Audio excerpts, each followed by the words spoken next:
రెండవదిగా బైబిల్లో మనం చూస్తే యోహాను సువార్త 12వ అధ్యాయం 5-6 వచనాలు. యోహాను సువార్త, gospel according to saint John chapter 12 verse 5 and 6. ఈ అత్తరెందుకు 300 దేనారములకు అమ్మి బీదలకు ఇయ్యలేదనను. వాడిలాగు చెప్పనది బీదల మీద శ్రద్ధ కలిని కాదు, కానీ వాడు దొంగయ్యుండి తన దగ్గర డబ్బు సంచి ఉందునందున అందులో వేయబడినది దొంగిలించుచూ వచ్చెను గనుక అలాగు చెప్పను. చాలు. ఇక్కడ యేసు ప్రభు ఒక ఇంటిలో ఉన్నప్పుడు ఒక స్త్రీ మిక్కిలి విలువ కలిగినటువంటి అచ్చ జటామాంసిని తీసుకొని వచ్చి ఆ అచ్చ జటామాంసిని యేసు ప్రభు మీద వేసిందండి. అప్పుడు యూదా ఇస్కరియోతు అంటున్నాడు, ఏమన్నాడంట, ఈ అత్తరెందుకు 300 దేనారములకు అమ్మి బీదలకు ఇయ్యలేదనెను. వెంటనే ఆమె పాల్గొడుతుండగానే చూసి, ఏంటిమ్మా, ఏంటి ఇంత వేస్ట్ చేసావు? అసలు దేవుని దగ్గరకు వచ్చి అత్తరు ఎక్కడ చేయాలా? అత్తరు చేతికి పూస్తారు కదా, అత్తరు చేతికి పూస్తారు తెలుసా? మీరు ముస్లిం సోదరుల దగ్గరికి వెళితే ఈ రంజాన్ టైంలో వాళ్ళ దగ్గరికి మీరు వెళ్ళారంటే ఖచ్చితంగా అత్తరు తీసుకొని మన చేతికి పూస్తారు. ఇక్కడ పూస్తారు వాళ్ళు. చేతి కన్నా పూయాలి, షర్ట్ కన్నా పూసుకోవాలి, డియో అయితే బాడీకి అప్లై చేయాలి. ఇదేంటమ్మా ఇది? పగలగొట్టి యేసు తల మీద పోసావు. ఈ అత్తరు ఎందుకు వ్యర్థం చేసావు? తప్ప, అది తప్పు కాదు. అతడు అంటున్నటువంటి మాట, ఇది 2026 సంవత్సరాల కిందట 150 రూపాయలు అవుతుంది. ఇది 2026 సంవత్సరాల కిందట 150 రూపాయలు అవుతుంది. ఇది అలాంటి దాన్ని వేస్ట్ చేసేవే నువ్వు. దేవుని బిడ్డలారా, ఎందుకు ఆ మాట అంటున్నానంటే, ఇప్పుడు చికెన్ ధర ఎంత? ఎందుకు అడుగుతున్నానంటే, ఇప్పుడు కనీసం ఇంకా అటు ఇటు కాకుండా 400, 300 మధ్యలోకి వద్దాం. 250 నుంచి 350 రూపాయల మధ్యలో ఉందనుకుందాం. అనుకుంటే 2026లో కేజీ చికెన్ ధర 250 రూపాయలు. జీవన్ ఇంటి దగ్గర 400 ఏమో, మరి చూద్దాం. రైట్. కానీ నేను మా తాత రిటైర్ అయిన తర్వాత ఆయన చాలా విషయాలు నాకు చెప్తూ ఉండేవాడు, మా అమ్మ వాళ్ళ నాన్న. నేను మా తాతని అడిగాను, మీ రిటైర్మెంట్ అయినప్పుడు మీ యొక్క జీతం ఎంత అని అడిగా. అప్పుడు ఆయన ఏమన్నాడు తెలుసా? 50 రూపాయలు 35 రూపాయలు. ఎంత? 1970 సంవత్సరంలో నెల జీతము 35 రూపాయల నుంచి 50 రూపాయల జీతం ఉండేది. ఇంకా అప్పుడు చికెన్ ధర ఎంత ఉంటుంది? అదే అడిగా నేను కూడా. మీరు నన్ను చూసినట్టే నేను అడిగా, ఎంత ఉంది? ఆయన అన్నాడు, 75 పైసల నుంచి రూపాయి ఉండేదంట. అంటే పాత దినాల్లో రూపాయి అంటే అమ్మో, ఇప్పుడు 150 రూపాయలకు సమానం. 2026 సంవత్సరాల కిందట 150 రూపాయలు అంటే ఎన్ని వేల రూపాయలు అవుతుందో, ఎన్ని వేల రూపాయలు అవుతుందో. అది తీసుకొని వచ్చి యేసు ప్రభు దగ్గర పగలగొట్టి యేసు ప్రభుకు ఆ అత్తరు పూసింది. దేవుని బిడ్డలారా, అప్పుడు యూదా ఇస్కరియోతు అంటున్నాడు, ఈ నష్టం ఎందుకు? తప్ప అండి? కానీ బైబిల్లో రాయబడింది. ఆ ప్రశ్న ఎందుకు అడిగాడంటే వాడు నీతిమంతుడు కాదు, వాడు దొంగయే. బైబిల్లో రాయబడిన, నేను యూదా ఇస్కరియోతును తక్కువ చేసే మాట్లాడలే. బైబిల్లో వాడు దొంగయ్యి ఉండి యేసు ప్రభు దగ్గర ఉంటూ దొంగతనం ఎలా చేశాడండి? దొంగతనం ఎలా చేశాడు? దేవుని బిడ్డలారా, యేసు ప్రభు యొక్క అపోస్తలుడు కదా, యేసు ప్రభు యొక్క అభిషేకం పొందినటువంటి వ్యక్తి కదా, దొంగతనం ఎలా చేశాడు? దేవుని బిడ్డలారా, నీవు దేవుని దగ్గర నుంచి దేవుని బిడ్డగా దేవుని సన్నిధానాలకు వచ్చినంత మాత్రాన నీ బుద్ధులన్నీ వెన్నువెంటనే మారిపోయి పర్మనెంట్గా దాని నుంచి బయటకు వస్తావని కాదు. యూదా ఇస్కరియోతుకి ఎప్పటి నుంచో దొంగతనం చేసే అలవాటు ఉంది. దేవుని దగ్గరకు వచ్చినప్పుడు వీలు దొరికితే దొంగతనం చేసేవాడు. అంటే నాకు అనిపిస్తుంది, యూదా ఇస్కరియోతు ఏం చేశాడు? యేసు ప్రభు దగ్గర, జాగ్రత్తగా వినండి, యేసు ప్రభు దగ్గర డబ్బు సంచి ఉన్నది. ఆ దినాల్లో యేసు ప్రభు పరిచర్యకు డబ్బు ఇస్తే డబ్బు సంచి యూదా ఇస్కరియోతు దగ్గర పెట్టి, యూదా ఇస్కరియోతు బ్యాంకులు లేవు కదా ఆ దినాల్లో, కాబట్టి నీ దగ్గర డబ్బు పెట్టుకో, అవసరమైనప్పుడు వాడు అని చెబితే యూదా ఇస్కరియోతు ఆ డబ్బు సంచిలో ఉండే దొంగిలిస్తూ ఉన్నాడు. దేవుని బిడ్డలారా, పాపం ఎప్పటికీ చిన్నగా ప్రారంభమవుతుంది.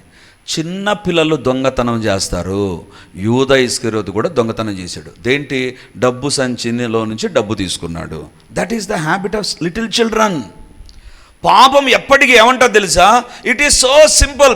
దొంగతనం చేయడం చిన్నపిల్లలకు అలవాటు. నువ్వు అపోస్తలుడుగా, నువ్వు శిష్యుడుగా ఏమనగా దొంగతనం నీకు అవసరం ఉంది లేదు కాబట్టి ఇప్పుడు ఏం చేస్తావు, నీ దగ్గర డబ్బు ఉంది వాడుకో, అంతే కదా. యేసుప్రభు చెప్పకుండా వాడేసుకో, పర్లేదు. యూదా ఇస్కరియోతు అనుకున్నాడు, అపోస్తలుడు అయితే ఏమి, నాకు డబ్బు అవసరం ఉంది, డబ్బును దొంగిలిస్తా. పాపం ఎప్పటికీ చిన్నగా ప్రారంభమవుతుంది. ఎంతవరకు వెళ్తుంది తెలుసా? యేసు ప్రభువుని గురించి ప్రధాన యాజకుల దగ్గరికి వెళ్ళి అడుగుతాడు, యేసు ప్రభుని అప్పగిస్తే మీరెంత ఇస్తారు నాకు? ఒకప్పుడు డబ్బు సంచి ఎక్కడో ఉంటే ఎవ్వరికి తెలియకుండా సీక్రెట్గా తీసుకున్నటువంటి యూదా ఇస్కరియోతు ఒక రోజు వచ్చింది, ప్రధాన యాజకుల దగ్గర వెళ్ళి అడుగుతున్నారు, యేసు ప్రభుని అప్పగిస్తే మీరు నాకు ఎంత ఇస్తారు? అంటే ఇంతకుముందు ప్రైవేట్గా ఉండేటువంటి ఒక పాపము ఇప్పుడు పబ్లిక్లోనికి వచ్చేసింది. ఇంతకుముందు ఎవరికి తెలియకుండా చేసేటువంటి పాపము ఇప్పుడు అందరికీ తెలిసే రకంగా డైరెక్ట్గా మాట్లాడుతుంటున్నాడు. దేవుని బిడ్డలారా, నీ జీవితంలో నీవు పాపం విషయంలో ఎప్పుడైతే అజాగ్రత్తగా ఉంటావో గుర్తుంచుకో, అదే సాతానుకు హైవేను ఓపెన్ చేస్తుంది. యూదా ఇస్కరియోతు అనుకున్నాడు, that is a habit of a little children. చిన్న పిల్లలు దొంగతనం చేస్తారు, that is a very small sin.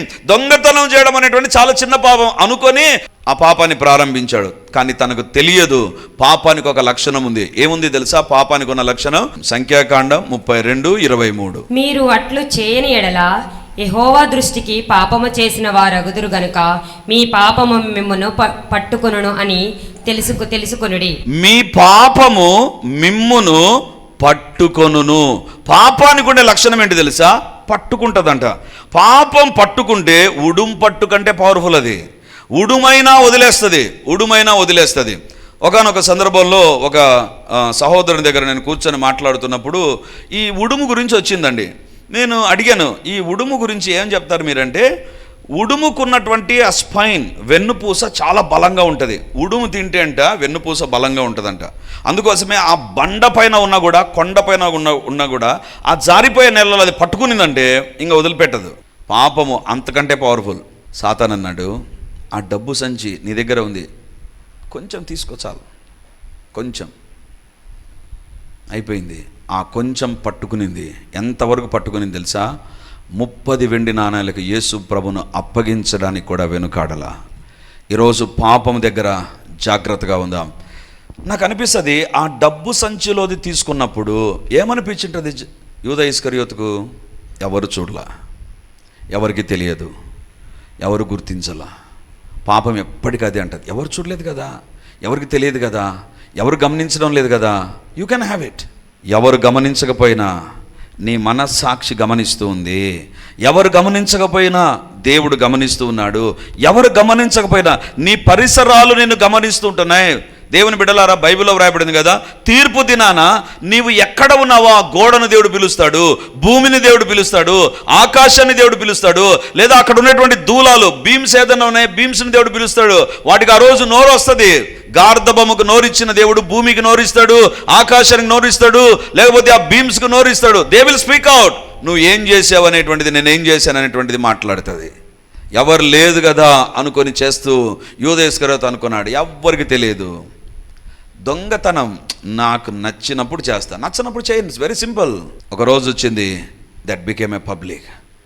దేవుని బిడ్డలారా, పాపం ఎప్పటికీ అనేటువంటి మాట, నువ్వు ఈ పాపం నువ్వు ఈజీగా వదిలేసుకుంటావు, నీకు తెలుసు ఎప్పుడు వదిలేయాలను. కానీ అదే పాపానికి ఒక లక్షణం ఉంది, అది పట్టుకుంటుంది. అది పట్టుకునిందా ఆ పాపం వదిలిపెట్టదు. ఆ పాపం పట్టు నుంచి మానవుడు విడిపించబడలేక తనకలాడుతుండగా దేవుడు తానే భూలోకానికి దిగి వచ్చాడు. ఇప్పుడు ఆ యూదా ఇస్కరియోతు యేసుప్రభు దగ్గర ఉన్నాడు. పాపాన్ని చాలా లైట్గా తీసుకున్నాడు. పాపాన్ని లైట్గా తీసుకునే వ్యక్తి ఖచ్చితంగా పడిపోతాడు. దావీదు అనుకున్నాడు, బత్షెబాతో పాపం, అది నా కోరిక, పురుషునిగా కోరిక ఉంటుంది. That is common. ఆ దినాల్లో ఇలా రాజు అనుకుంటే కొండ మీద ఉండే కోతే వస్తుంది, బత్షెబా రాదా. కాబట్టి that is a common. Proverb కూడా ఉంది, సామెత కూడా ఉంది కదా అనుకున్నాడు. కానీ అతనికి తెలియదు, ఆ పాపం చేసిన తర్వాత 1 సంవత్సరం వరకు ఏం కాలేదండి. దావీదు జీవితంలో 1 సంవత్సరం వరకు ఏం కాలేదు. దావీదు పాపం చేశాడు, బత్షెబా ప్రెగ్నెంట్ అయింది, బత్షెబాకు కొడుకు పుట్టాడు. అంటే దాదాపు 9 నెలలు ప్లస్ కొడుకు పుట్టిన తర్వాత ఒక 10 నెలలు, నియర్లీ 1 year వరకు ఏం కాల. ఆ తర్వాత నాతాను వస్తాడు. దావీదు, ఎవరా మనుష్యుడు? ఆ పాపం చేసింది ఎవరు? దేవుని బిడ్డలారా, దేవుడు అవకాశం ఇచ్చాడు దావీదుకు. దావీదు ఒప్పుకుంటాడేమో అని. కానీ ఒప్పుకోనప్పుడు ప్రవక్త ద్వారా ఒక సందేశం వచ్చినప్పుడు దావీదు ఒప్పుకున్నాడండి. దేవుని బిడ్డలారా, యేసు ప్రభు దగ్గర కూర్చొని వాక్యం వింటున్నప్పుడు యేసు ప్రభు సందేశాల్లో ఎక్కువగా బోధించింది డబ్బు పైన అండి.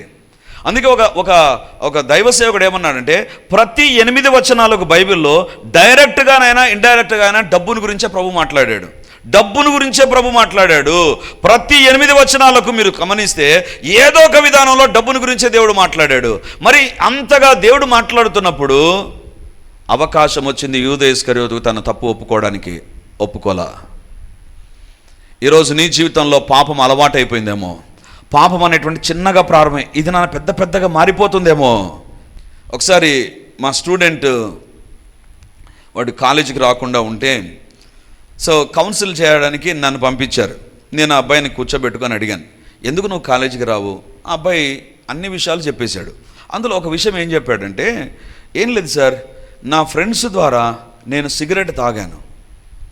సిగరెట్ తాగావా నువ్వు అని అడిగాను. లేదు సార్ సారీ, నేను ఫస్ట్ తుంట బీడీలు తాగాను. బీడీ కూడా తాగలే, ఎవరో పడేసిన బీడీ ఆడ పడేస్తే అది ఏ రకంగా ఉంటుందో చూడడానికి ఆ తుంట బీడీని తాగాను నేను. కానీ ఈరోజు కాలేజీకి రాకుండా రూమ్లో కూర్చొని రోజుకు 8 ప్యాకెట్లు తాగుతున్నాను నేను. తుంట బీడీ అంటే తను డబ్బు పెట్టి కొనలేదు, ఎవరో తాగి పడేసిన బీడీని రుచి చూద్దాం అసలు ఏముంటుంది. ఆ తర్వాత తుంట బీడీ ఎంతసేపు కాలుతుందండి? పెద్ద బీడీ కూడా కాదు, సిగరెట్ కూడా కాదు వాడు తాగింది, ఫస్ట్ తుంట బీడీ.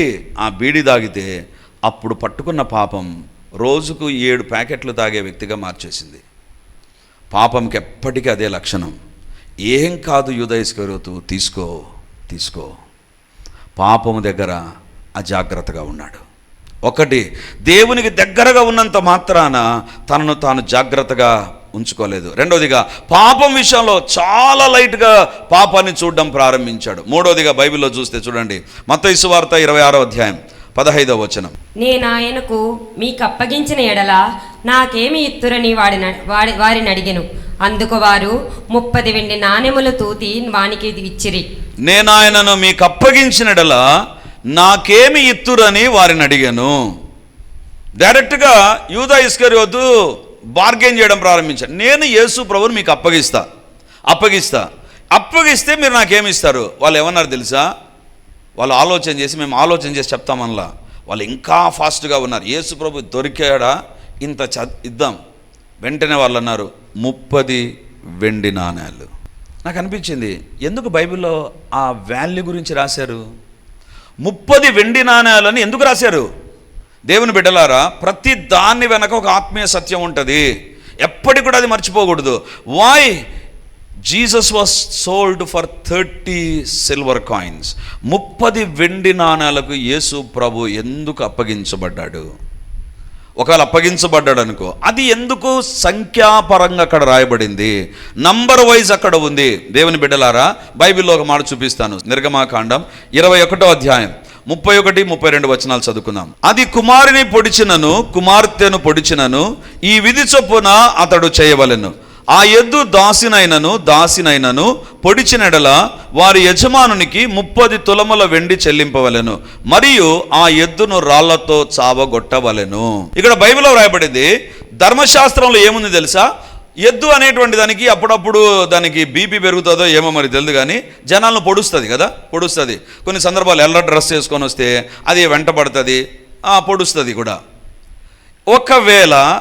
ఎద్దు ఒకవేళ ఎవరినైనా పొడిచి ఆ వ్యక్తిని చంపింది అనుకుందాం, లేదా ఈ యొక్క ఎద్దు ద్వారా ఎవరికైనా హాని జరిగింది అనుకుందాం, బైబిల్లో రాయబడింది 30 వెండి నాణేలు ఇవ్వాలా ఎవరైతే చనిపోయినారో వాళ్లకు. రెండవదిగా ఆ ఎద్దును చంపాల. ఇప్పుడు ప్రధాన యాజకులు అంటున్నారు 30 వెండి నాణేలు తీసుకో. వాళ్ళు అంటున్నారు యేసు ప్రభువును ఒక పశువు విలువకు సమానంగా మేము చేస్తున్నాం. Are you ready to take that? నువ్వు తీసుకోవడానికి సిద్ధంగా ఉన్నావా? యూదా ఇస్కరియోతు అన్నాడు, ఎస్, నాకు కావాలి 30 వెండి నాణేలు. యూదా ఇస్కరియోతు ధర్మశాస్త్రం తెలియదా? యూదా ఇస్కరియోతుకు మోషే రాసిన, ఆ దినాల్లో బైబిల్ లేదు, బైబిల్ ఉండేది వాళ్ళ దగ్గర ఏముందంటే ఆదికాండం, నిర్గమాకాండం, లేవికాండం, సంఖ్యాకాండం, ద్వితీయోపదేశం, 5 పుస్తకాలు. మనకన్నా 66 ఉన్నాయి. 5 పుస్తకాలు. ఇక యేసు ప్రభు జీవించిన కాలంలో ఉన్నప్పుడు ధర్మశాస్త్రం ఉంది, ఖచ్చితంగా చదివింటాడు, తెలిసింటది. ఎవరైనా వాళ్ళ ఇంటి దగ్గర ఎద్దుతో పొడిచి చంపబడినప్పుడు వాళ్ళ 30 నాణ్యాలు ఇవ్వడం ఖచ్చితంగా చూసింటాడు. ఇప్పుడు వాళ్ళు అన్నారు, యేసు ప్రభు యొక్క విలువను పశువు విలువకు సమానంగా చేస్తున్నాము. Are you ready to take that? దాన్ని తీసుకోవడానికి సిద్ధంగా ఉన్నావా? వెంటనే యూదా ఇస్కరియోతు నాకు ఇచ్చేసేయండి అన్నాడు. మీరు యేసు ప్రభుని ఎక్కడికైనా కట్టేయండి, నాకు ప్రాబ్లంలా, నాకు డబ్బు కావాలి. యేసు ప్రభువును తన అవసరతలకు అమ్ముకొన్నటువంటి వ్యక్తి యూదా ఇస్కరియోతు. దేవుడు కృపతో తన శిష్యునిగా చేసుకుంటే ఎంతమంది లేరండి ఇశ్రాయేలు దేశంలో? యూదా ఇస్కరియోతును తన అపోస్తలుగా చేసుకుంటే ఇప్పుడు యూదా ఇస్కరియోతు ఏం చేస్తున్నాడు తెలుసా? యేసు ప్రభువును 30 వెండి నాణాలకు అమ్మేశాడు. అంటే దేవుడు అతనికి ఇచ్చినటువంటి ఒక ఆధిక్యతను అమ్ముకునేటువంటి ఒక హృదయంలోనికి మార్చబడ్డాడు. దేవుని బిడ్డలారా, ఈ దినాన నువ్వు నేను ఒకవేళ అదే రకంగా చేస్తూ ఉంటే మన జీవితాలు కూడా మనం పరీక్షించుకుందాం. దేవుడు నీకు ఒక ఆశీర్వాదాన్ని ఇచ్చి, ఒక దీవెనిచ్చి, ఒక దేవుని బిడ్డగా చేసిన తర్వాత నేను దేవుని బిడ్డనని చెప్పుకుంటూ దేవునికి వ్యతిరేకమైన కార్యాలు చేసేటువంటి వ్యక్తివైతే you are equal to Judas. నువ్వు యూదాకు సమానునివే. యూదా ఇస్కరియోతు, మీరు యేసు ప్రభువుకు పశువుతో సమానం చేయండి, నాకు ప్రాబ్లంలా, నాకు డబ్బు కావాలి. యేసు ప్రభును నువ్వేమైనా ఆ రకంగా చేస్తున్నావా? యేసు ప్రభు యొక్క పరిచర్యను ఆ రకంగా ఏమైనా ఉపయోగించుకుంటున్నావా? యేసు ప్రభు పరిచర్లో వాడబడ్డాని అది ఏదైనా నీ స్వార్థానికి, నీ యొక్క శరీర కోరికలకు ఉపయోగించుకునే వ్యక్తివైతే నీవు యేసు ప్రభు కంటే డబ్బును ప్రేమిస్తున్నావు, నీ అవసరతలను ప్రేమిస్తున్నావు. యూదా ఇస్కరియోతు డబ్బును కాదు ప్రేమించింది. యూదా ఇస్కరియోతు యేసు ప్రభు తనకిచ్చిన కృపను అమ్ముకున్నాడు. ఈరోజు దేవుడు మనతో మాట్లాడుతుంటున్నాడు. దేవుని బిడ్డలారా, చాలామంది గమనిస్తుంటాను, పరిచర్యకు వస్తారు. దేనికోసం వస్తారు తెలుసా? వాళ్ళ బిడ్డకు పెళ్లి సంబంధం ఫిక్స్ అయ్యేంత వరకు వస్తారు. ఎందుకు చెప్పాలి? ఎక్కడికి పోతున్నారు? రిడీమర్కి పోతున్నాం. ఆ తర్వాత పెళ్లి సంబంధం అంతా ఫిక్స్ అయ్యి పెళ్లి బాగా అయిపోయిన తర్వాత ఇంకా రిడీమర్ లేదు, ఏం లేదు. If that is your hidden agenda, change that. అది పడగొడుతుంది. అలాంటి వారిని నేను చాలామందిని చూశాను, కోలుకోలేని దెబ్బలోనికి పడిపోయారు. ఈరోజు దేవుడు అడుగుతున్నాడు, యూదా ఇస్కరియోతు యేసు ప్రభువును పశువు విలువకు సమానం చేశాడు, అయినా ఎస్ అన్నాడు. ఈరోజు దేవుని యొక్క పరిచర్యను ఏమైనా నీ స్వార్థానికి, నీ కోరికలకు, నీ అవసరతలకు, నీ యొక్క పనులు జరగడానికి ఉపయోగించుకోవడం అస్సలు మంచిది కాదు. అది నిన్ను పడగొడుతుంది. అది ఖచ్చితంగా నిన్ను పడగొడుతుంది. దేవుని బిడ్డలారా, మత్తయి సువార్త 26వ అధ్యాయం 14వ వచనం. అప్పుడు 12 మందిలో ఒకడును ఇస్కరియోతు యూదా ప్రధాన యాజకుల యొద్దకు వెళ్ళి, నేను ఆయనకు మీకు అప్పగించిన ఎడల నాకేమి ఇత్తురని వాడిని అడిగెను. నాకు అనిపించింది, యూదా ఇస్కరియోతు ఎందుకు యేసు ప్రభును అప్పగించాలనుకున్నాడు? డబ్బు కోసమా? తన పేరు కోసమా? దేవుని బిడ్డలారా, యేసు ప్రభు 21వ అధ్యాయం, ఈ మత్తయి సువార్త 26 ఇప్పుడు చదివాం. 21వ అధ్యాయంలో ఆదివారం సీన్ ఉంటుంది. ఏంటి? హోసన్నా కేకలతో యేసు ప్రభు యెరూషలేముకు ప్రవేశించాడు. అప్పుడు ప్రజలందరూ ఏమని కేకలేశారు తెలుసా? ఇశ్రాయేలు రాజు గార్ధవ మీద వస్తున్నటువంటి రాజుకు జయము జయమని చెబుతున్నప్పుడు ఎగ్జైట్ అయిపోయింటాడు. ఏంది, యేసు ప్రభు రాజా? యేసు ప్రభు రాజుగా ఉంటాడా? ఇక యేసు ప్రభు రాజు అయితే ఇక ఫైనాన్స్ మినిస్టర్ ఎవరు? నేనే. యేసు ప్రభు రాజుగా ఉంటే, రాజుగా పరిపాలన చేస్తే రోమా సామ్రాజ్యం లేదు, హేరోదు లేదు, పిలాతు లేదు, ఏం లేదు. మొత్తం యేసు ప్రభు వచ్చేస్తే యేసు ప్రభు దగ్గర ఎవరు నెక్స్ట్ ఫైనాన్స్ మినిస్టర్? నేనే అనుకొని ఊహల్లో ఉంటుండగా యేసు ప్రభు అన్నాడు, నన్ను చంపేస్తారు, నేను చనిపోతాను, నన్ను హింసిస్తారు అనుకున్నాడు. ఏంటి 35 సంవత్సరాలకే 35 సంవత్సరాలు ఒక రాజకీయ పార్టీ పెట్టలే, పేరు పెట్టలే, జెండా పెట్టలే, ఏమీ లేదు. అప్పుడే రాజును జయం పలికిన వెంటనే చచ్చిపోతున్నావా నువ్వు? యూదా ఇస్కరియోతులో ఒక హిడెన్ అజెండా ఉంది. ఏంటి తెలుసా? యేసు ప్రభును జనాలు ఫాలో అవుతుండగా యేసు ప్రభు దగ్గరికి వచ్చాడు. ఈయన ఏదో ఒక రోజు ఈ ప్రభుత్వాన్ని తలదన్నే వ్యక్తిగా ఉంటాడు, కాబట్టి లెట్ మీ ఫాలో హిమ్. లోపల ఒక అజెండా ఉంది. యేసు ప్రభు దగ్గర ఉంటే ఏదో ఒక రోజు ఒక మంచి పోస్ట్లోకి వస్తా. ఇప్పుడు ఫైనాన్స్ నా దగ్గర ఉంది, సంచి ఉంది, సంచిలో తక్కువ ఉంది, 12 మంది తినాలి, లేకపోతే 70 మంది తినాలి. అరణ్యంలోకి పోయినామంటే అది కూడా ఉండదు. కాబట్టి ఇది సరిపోదు, ఇది బాగాలేదు. యేసు ప్రభు ఒక రాజు అయిన తర్వాత ఆ రాజు దగ్గర ఉంటే అప్పుడు సూపర్గా ఉంటుంది అనుకొని ప్లాన్ వేస్తే యేసు ప్రభు అన్నాడు, నేను చచ్చిపోతున్నా. ఇంక అనుకున్నాడు ఈయన దగ్గర ఉండడం వేస్ట్. ప్రధాన యాజకుల దగ్గర అధికారం ఉంది, శాస్త్రుల దగ్గర అధికారం ఉంది. ఈ యేసులో చచ్చిపోతే ఈ విద్య లేని పేతురు వీళ్ళంతా ఉన్నారు, వీళ్ళంతా వేస్ట్ క్యాండిడేట్లు, వెళ్ళిపోనిలే. ముందుగానే పోయి సీట్ రిజర్వ్ చేసుకుంటా, ఖర్చు పేస్తా వాళ్ళ దగ్గర. ముందుగానే యేసు ప్రభు చచ్చిపోయిన తర్వాత నెక్స్ట్ పొజిషన్లో నేను ఉండాలి అనుకొని ఏం చేశాడు తెలుసా? ప్రధాన యాజకుల దగ్గరికి వెళ్ళాడు. దేవుని బిడ్డలారా, దేవుని బిడ్డగా నువ్వు జీవిస్తున్నప్పుడు తెలుసుకో, నీ లోపల ఏదో కక్కుర్తితో కూడిన కొన్ని అజెండాలు పెట్టుకొని దేవుని సన్నిధానంలోకి వచ్చి నువ్వు గడపాలని చూస్తే అది నీ జీవితంలో నిన్ను నిలబెట్టదు. ఎందుకు సేవ చేయాలి? ప్రజలు నన్ను గుర్తించాలి. ఎందుకు నువ్వు సేవలో వాడబడాలి? ప్రజలు నాకంటూ ఒక స్థానం ఇవ్వాలి. దేవుని బిడ్డ, ఇది కాదు దేవా, నన్ను వాడుకో, నేను నిన్ను చూపించాలి ప్రభా, నేను తగ్గించబడాలి. అందుకే జార్జ్ వెర్వర్ అనేటువంటి భక్తుడు ఒక అద్భుతమైన కొటేషన్స్ రాశాడండి. దేవా, గుర్తించబడాలనే కోరిక నుండి నన్ను తప్పించు, కనబడాలనే కోరిక నుండి నన్ను తప్పించు, పైకి రావాలనేటువంటి తలంపు ఎప్పుడు నాలోకి వచ్చినా నన్ను నేను తగ్గించుకునే కృపను దయచేయి. యూదా ఇస్కరియోతు అనుకున్నాడు, ఇక యేసుప్రభు చనిపోతే ఈ సంచి ఉండదు, ఈ పోస్టు ఉండదు, కాబట్టి ముందుగానే పోయి ప్రధాన యాజకుల దగ్గర ఖర్చు వేసేద్దాం. ఈరోజు దేవుడు అడుగుతుంటున్నాడు, నీవు దేవుని దగ్గరకు వచ్చినప్పుడు దేవుడు చూసేది ఎందుకు దేవుని దగ్గరకు వస్తున్నావు, ఏ ఉద్దేశంతో దేవుని దగ్గరకు వస్తున్నావు. God is going to see that. నీవు దేవుని దగ్గరకు వచ్చి, దేవా నీ ద్వారా నేను రక్షించబడాలి ప్రభా, నీ ద్వారా నిత్యరాజ్యానికి వారసుని కావాలి. అందుకే ప్రభు అంటాడు, మొదట ఆయన రాజ్యమును నీతిని వెదకుడి. మొదట ఏముండాలి తెలుసా? నీ లోపల ఉండేటువంటి కోరికలు కాదు, దేవా నీ రాజ్యానికి సంబంధించిన వ్యక్తిగా నేను తయారు కావాలి. దేవా నన్ను మార్చు ప్రభా, ట్రాన్స్ఫార్మ్ మీ, నన్ను మార్చు. యూదా ఇస్కరియోతు అనుకున్నాడు, నీ దగ్గర ఉంటే ఇంకా చాప్టర్ క్లోజ్, ఇంకా 3 రోజులకి అయిపోతుంది, చంపేస్తారు నిన్ను. ఆ తర్వాత ఏంటి నా పరిస్థితి? అందుకే ప్రధాన యాజకుల దగ్గర అధికారం ఉంది, వాళ్ళ దగ్గరికి వెళ్తా. దేవుని బిడ్డలారా, నీ జీవితంలో తెలుసుకోవాల్సిన విషయం ఏంటంటే, ఏం చేస్తున్నావు నువ్వు? ఒక కోటీశ్వరుడు ఉన్నాడు. ఆయన తన జీవితం అంతా ఒకటి చేశాడు. డబ్బు సంపాదించాడు. ఎంత సంపాదించాడంటే ఇక తన తర్వాత వాళ్ళు ఒక 50 సంవత్సరాలు ఏం పని చేయకుండా బ్రతకగలిగినంత సంపాదించాడు. కానీ ఒకరోజు ఆయన సడన్గా సిక్ అయిపోయి మరణ పడక మీదకి వచ్చినప్పుడు వాళ్ళ మనవడు పోయి అడిగాడంట, తాత మీ జీవితంలో ఇంత పెద్దగా డబ్బు సంపాదించారు, ఇన్ని కొన్నావు తాత, మంచిదే, కానీ ఏదైనా తప్పు చేసావా నువ్వు అని అడిగాడంట. అడిగితే ఆయన కళ్ళ నిండా నీళ్ళు పెట్టుకొని ఒక మాట చెప్పాడంట, అవును, ఒక పెద్ద తప్పు చేశాను. లోకములో ఏదేది కావాలనో వాటన్నిటికీ అవసరమైన ధనాన్ని కూర్చుకున్నాను, కానీ డబ్బు సంపాదించే విషయంలో సిద్ధపడ్డాను, కానీ నా ఆత్మను సిద్ధపరచుకునే విషయంలో నేను సిద్ధపడలా. ఇది చాలా పెద్ద తప్పు చేశాను నేను. ఇక నేను చనిపోబోతున్నాను. ఆ తర్వాత ఏంటో నాకు అర్థం కాలేదు. ఈరోజు దేవుడు మనతో మాట్లాడుతున్నాడు. ఈ రోజున 2026 సంవత్సరాల క్రిందట యూదా ఇస్కరియోతు అప్పగించడానికి స్కెచ్ చేసిన రోజు. ఈరోజు నీ జీవితంలో అలాంటి వ్యక్తిగా ఉండకూడదని ఈ సందేశం ఎదురుకి తీసుకొని వచ్చాడు.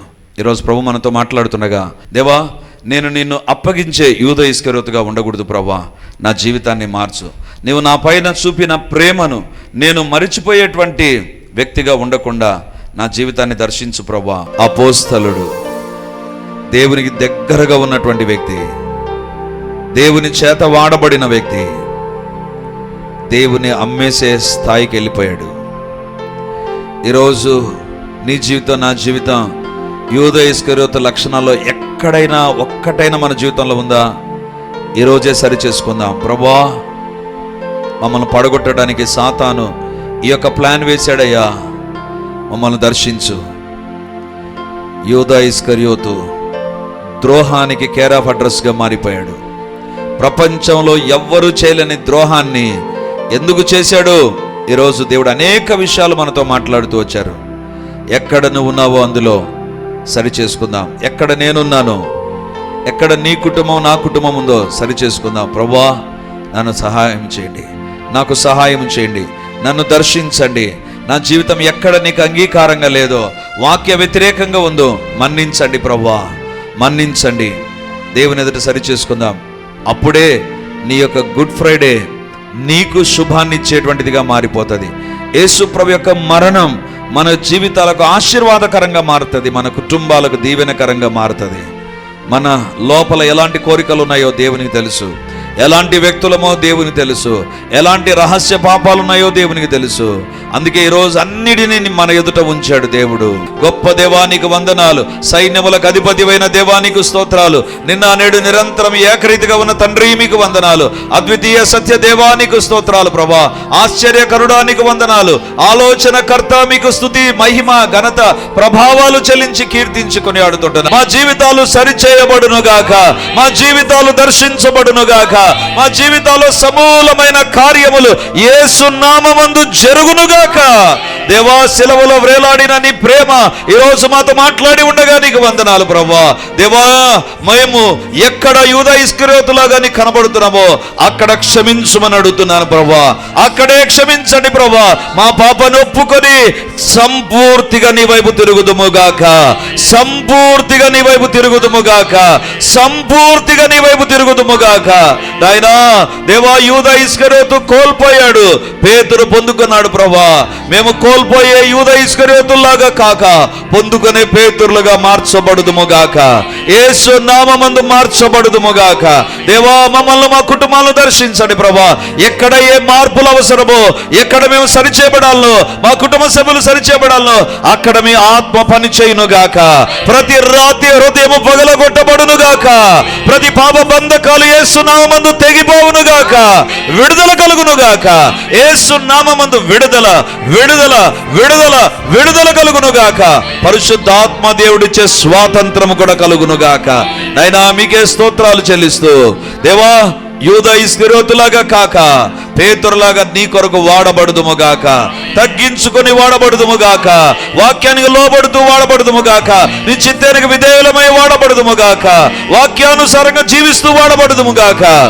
మా జీవితాల ద్వారా మీరు మహిమ, ఘనత, ప్రభావాలు పొందుమని మమ్మల్ని మేము తగ్గించుకుంటూ మీ నామాన్ని హెచ్చిస్తూ యేసయ్య పరిశుద్ధ నామమందు ప్రార్థించి అడిగి పొంది ఉంటున్నాము తండ్రి, ఆమేన్. వాక్యాన్ని వింటున్నటువంటి దేవుని బిడ్డలారా, ప్రార్థన టీవీలో వాక్యాన్ని వింటున్న దేవుని బిడ్డలారా, ఈ యొక్క లైవ్ కార్యక్రమాలు చూస్తున్న దేవుని బిడ్డలారా, మీకందరికీ ఒక ప్రత్యేకమైన ప్రకటన ఇప్పుడు నేను తెలియజేస్తున్నాను. ఈ ఆదివారం నుంచి ప్రతి ఆదివారం రిడీమర్లో 3 ఆరాధనలు జరుగుతాయి.